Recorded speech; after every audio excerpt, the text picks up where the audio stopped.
បាទសួស្តីពុកម៉ែបងប្អូនបាទខ្ញុំមកថតផ្ទះកំពុងតែដាក់លក់ឡាយឡុងពីធនាគារបងប្អូនបាទនៅចំណុចនេះតែម្ដងបងប្អូនណាបាទនេះនៅចំកន្លែងកាត់ដេរនេះតែម្ដងបងប្អូនផ្ទះនេះគឺយើងស្ថិតនៅលើផ្លូវជាតិលេខ4បងប្អូនណាបាទនេះបាទឲ្យបងប្អូនមើលបាទគឺចរាចរណ៍អ៊ូអណែនណាន់តាន់តាប់តែម្ដងនៅលើផ្លូវជាតិលេខ4បាទនៅផ្សារបាយចានបងប្អូនបាទនេះគឺល្អណាស់បងប្អូនបាទទីតាំងនៅលើផ្លូវជាតិលេខ4នេះជាប់ជាមួយនឹងរោងចក្រខាងនេះគឺជាប់ជាមួយនឹងរោងចក្រ CP មកខាងនេះជាប់ជាមួយនឹងបាទ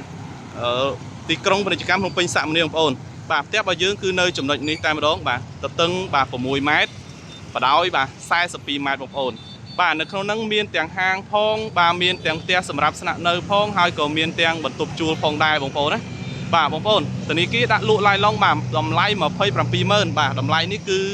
លក់ពីធនាគារតែម្ដងឡាយឡុងបងប្អូនណាបាទនៅក្នុងហ្នឹងគឺមានហាងបាទបងប្អូនអាចបើកអាជីវកម្មហើយនឹងមានផ្ទះសម្រាប់ស្នាក់នៅ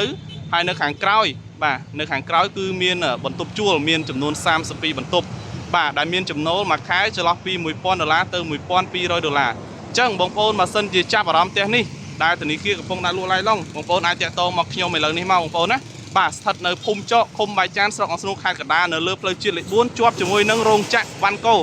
បងប្អូនបាទជាប់ជាមួយនឹងរោងចក្រវ៉ាន់កូរោងចក្រចំណីអាហារ CP នេះបងប្អូនបាទនៅចំណុចនេះតែម្ដងបាទ